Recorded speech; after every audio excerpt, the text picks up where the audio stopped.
Man, when Fallout 76 came out in 2018, it wasn't the best. It got a lot of backlash from mixed and negative reviews.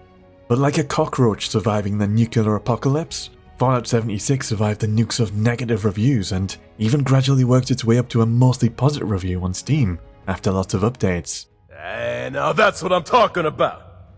I played Fallout 76 at its original launch. It was okay, I was a bit mixed on it.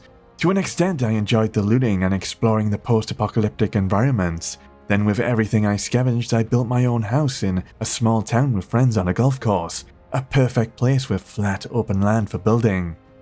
But it was really buggy and being multiplayer magnified those bugs. But worst of all, Fallout 76 didn't have any human NPC characters to talk to. One of my favourite elements of any Fallout game is talking to human NPCs, and using my skill set or attributes to talk my way into extra rewards or manipulating things. Are you trying to get on my good side? Maybe I'd lie to someone and tell them I've done what they've asked, or smooth talk my way into a deal or discount. To think that Fallout 76 didn't have any human NPCs or proper dialogue tree options at launch is just complete madness. This is blasphemy! This is madness! Come 2022, a lot of the bugs are ironed out and Fallout 76 got its first game changer of an update. Wastelanders! The major feature of Wastelanders was integrating human NPCs and dialogue options into the existing world. From starting a new game and stepping outside, you'll bump into human NPCs. Watch yourself out there. This was a sorely needed addition to 76 that really enhanced the narrative with some actual living characters. Music to my ears. Now, you'll still work through a lot of the old story quests. It all came back to me as I was rediscovering them. From searching for the Overseer to fireman and army training. Time's a wasting, cadet! Get going! But the addition of a new main story arc where you can choose between allying with settlers or raiders made better use of these new NPCs. In Fallout games, it is so satisfying using dialogue options. Eventually, I got to talk my way out of a hostage situation with my high charisma skill. You got a point there, 76. For me, these kind of interactions are one of the hallmarks of a Fallout game. I want to do things my way. Don't make the mistake of thinking you're welcome here. Say your piece or take a hike.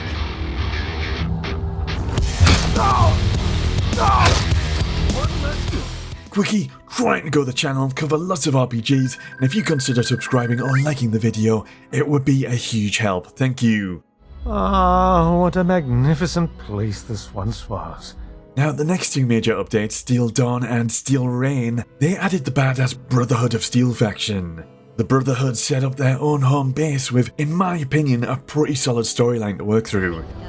Hello, Russell Dorsey, Brotherhood Initiate. Welcome to Fort Atlas.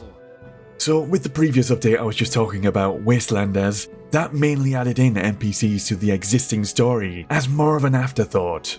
But these new Brotherhood of Steel stories were built from the ground up with NPCs and dialogue choices in mind, meaning a pretty engaging and interactive story. I quite enjoyed working under the Brotherhood, negotiating peace with different factions and stepping into the internal politics and conflicts, all while climbing the ranks.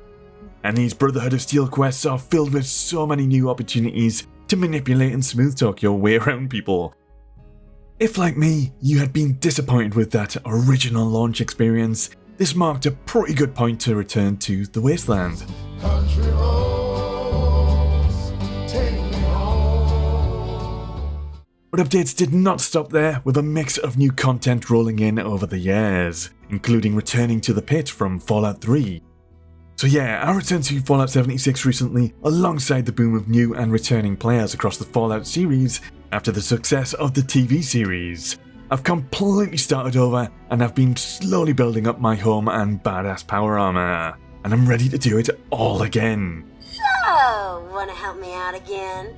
Definitely less buggy than what I experienced at launch, and something that used to drive me mad was storage space. At launch it was £400, which was a nightmare to micromanage all of your materials and junk. But 2024 and a few updates later, that storage limit has tripled from £400 to £1,200. I'm still running out of space, but it is so much better now. Thumbs up for storage space. There is one aspect of Fallout 76 I always really enjoyed, and that's carving out my own piece of the wasteland and building up my own homes and bases. There's the functional side of this where I'll optimize my bases for crafting or defenses or farming, but there's plenty of decorative and aesthetic stuff too. Quite a lot of new stuff to make use of and find, from pool tables to tractors. You can make some pretty cool stuff and it's awesome showing it off, or checking out other people's builds. One nitpick though, sometimes I have to reload the game because my house plot is already in use by another player. Bit of an annoyance, but it would be nice if the Fallout servers could detect this and instead put me on a server where that space is free. Meh. Oh, I thought this day would never come. I haven't had a visitor in ages. Speaking of people exploring the wasteland, I didn't really run into other players that much. Maybe the occasional sighting of a fellow vault dweller in an event here or there, but when the big seasonal events occurred, everyone would come out of their hidey holes to take part. Let me tell you, those events were pretty crazy, from Mothman rituals to alien invasions. Who said anything about aliens? I certainly did not. Something updated in 76 are legendary weapons. You can find these from events or defeating enemies, and they'll have some special effects which can be further customized. Legendaries are pretty interesting. You might find something really awesome, then build your character to make use of it. I've ended up building around melee weapons, and I've been using my farmhand, a custom sledgehammer with thrusters for extra powerful swings to smash up enemies like mashed potatoes.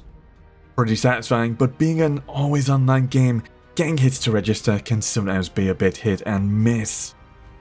And something else new is level scaling. Unlike the game at launch, everything scales to your level. For me, level scaling is a bit double-edged. Yeah, it keeps the game's content rewarding and challenging, and it makes grouping up with friends easier. But I also like it in RPGs when you actually progress. You know Deathclaws? Those notoriously evil monsters across the Fallout series? Well, a level scaled Deathclaw at level 1 is easier for me to kill than at what level am I now? Level 69, nice. Nice. Of course, been playing a bit on my Steam Deck as well. Runs fairly decent. I've been chilling out on the couch while building my base or knocking out daily challenges. And I should talk about them because every time I log onto the game, I'm pulled away from exploring and the story because I just feel compelled to do daily challenges to level up the latest battle pass, which usually has some cool cosmetics I want for my house. I will say at least you can buy the battle pass with atoms earned in-game, and completing the battle pass will net you enough atoms to buy the next battle pass. So overall, reflecting on my journey through Fallout 76 again in 2024, it's decent. I think for the asking price you can't go wrong. Despite that rocky start, 76 has come into its own. There's still bugs, but overall less buggy than at launch.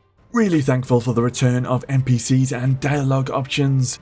I recommend checking out the new Brotherhood of Steel story quests. Quite enjoyed them, and it's so fun going around exploring, scavenging, and then building up your own base. But honestly, playing 76 kinda makes me want to replay every other Fallout game instead.